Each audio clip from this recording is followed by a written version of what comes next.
Hello everyone, welcome back to my YouTube channel र साथीहरु सबैलाई नमस्ते र आज चाहिँ म मुकबाङ भिडियो लिएर आएको छु अरु बेला जस्तै रेगुलर मुकबाङ भिडियो र यो भिडियोलाई पनि साथीहरु सबैले माया गरिदिनु हुन्छ भन्ने आशा गरेको छु र यदि भिडियो मन परेमा हजुरहरु सबैले अब यस भिडियोलाई लाइक, कमेन्ट, शेयर र सब्स्क्राइब पनि गर्न सक्नुहुनेछ र भन्दै आज चाहिँ मेरो यो मुकबाङ भिडियोमा त्यस्तो खासै केही स्पेशल त छैन साथीहरु। यहाँ चाहिँ मैले मशरुम फ्राई गरेको छ र यहाँ चाहिँ अब पहिलो दाल, मुसुरी दाल हो यो चाहिँ र यहाँ चाहिँ सलाद छ, काँक्रा भयो, यो रातो खालको के भन्छ यसलाई त यो त रातो खालको आएन मलाई भन्नु रेडिस हो यो चाहिँ लेमन भइगयो साथीहरु अनि यो प्याज छ। ल साथीहरु अब म चाहिँ अब लन्च गर्न जाँदै छु। अब हजुरहरु चाहिँ हेरेर इन्जोय गर्नु होला है त। आज चाहिँ प्योर भेजिटेबल सँग छ।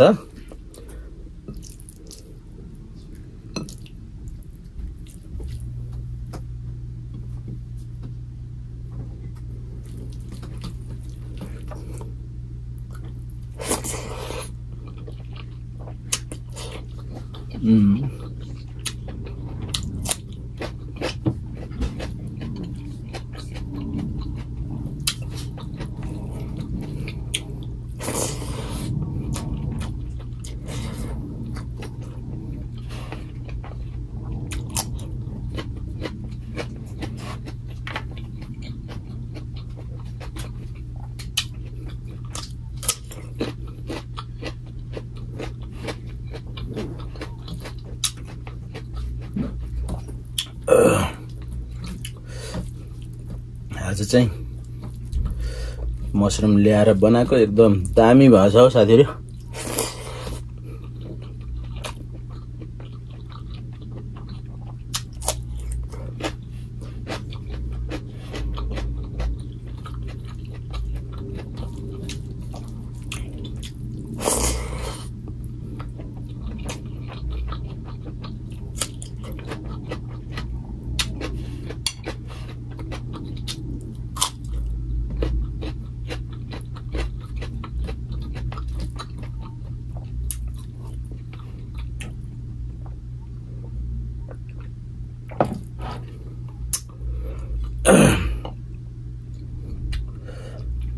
यो चाहिँ मुसुरी दाल हो, पकाउनु सजिलो, एकैछिनमा पाक्छ साथीहरु। र हामी चाहिँ यो बोइल राइसको खाना बनाउँछौं किनभने यसले चाहिँ डायबिटिसहरु हुनबाट अलिकति कन्ट्रोल गर्छ अरे भन्छ, त्यही भएर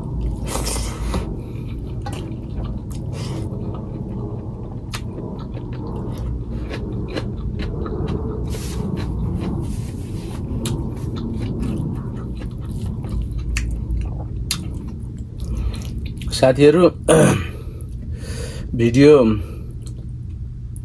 मन परेमा चाहिँ अब साथीहरु सब्स्क्राइब पनि अब गर्न सक्नुहुन्छ है। मेरो च्यानललाई सब्स्क्राइब गरेर हेल्प गर्न सक्नुहुन्छ।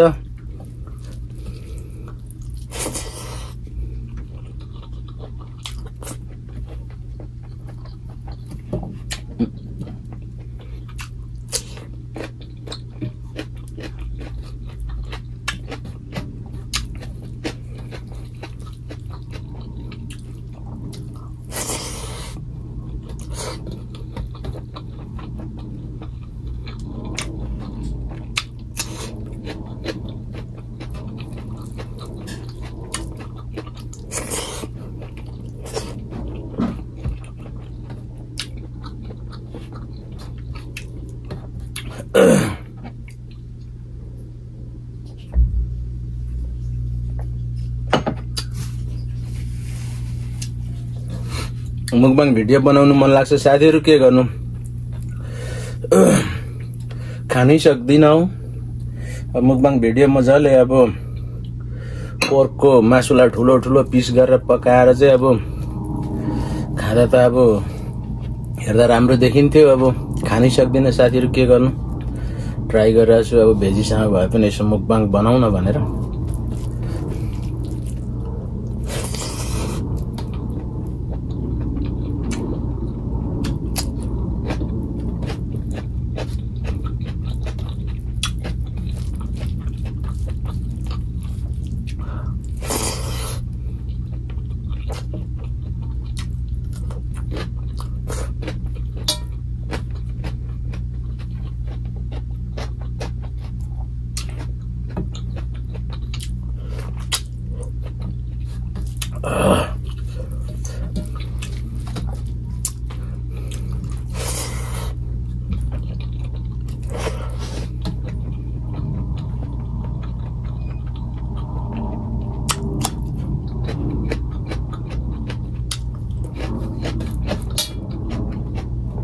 यो चाहिँ लोकल काँक्रा है साथीहरु। मसिनो हुन्छ, यत्रो हुन्छ, खाँदाखेरि पनि चपाउँदाखेरि पनि काँक्राकै लोकल काँक्राको स्मेल आउँछ के एकदम राम्रो।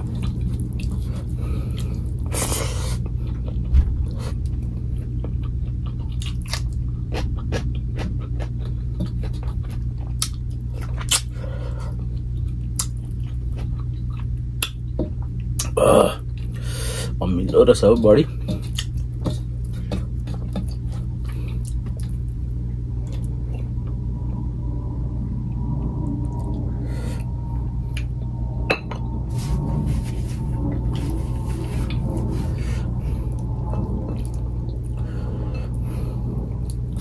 के गर्नु साथीहरु, खानु तरकारीहरु बनाउँदाखेरि अलि स्पाइसी नै पिरो बनाउँदै जिब्रोमा लाग्ने हुन्छ हो, रसिलो हुन्छ, तर खाँदाखेरि के गर्नु पसिना पसिना नि काट्छ हो।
ल साथीहरु, मैले चाहिँ मेरो लन्च पनि खाइसकेको छु। अब हजुरहरुले खानु भयो कि भएन, कहाँबाट हेर्दै हुनुहुन्छ, अब यदि सक्नुहुन्छ भने कमेन्ट पनि गर्नुस् होला, अब कुन ठाउँबाट हेर्दै हुनुहुन्छ। र भिडियोलाई मन परेमा फेरि पनि भन्दैछु साथीहरु, मेरो च्यानललाई हेल्प गर्न सक्नुहुन्छ सब्स्क्राइब गरेर। र भन्दै आजको भिडियोबाट चाहिँ म बिदा लिन चाहन्छु र हजुरहरु सबैको दिन शुभ रहोस् र जहाँ रहनु भए पनि अब खुसी रहनुहोस्, व्यस्त रहनुहोस् र सुखी रहनुहोस् भन्दै आजको भिडियोबाट चाहिँ म बिदा लिन चाहन्छु। हस्त साथीहरु, बाइ बाइ।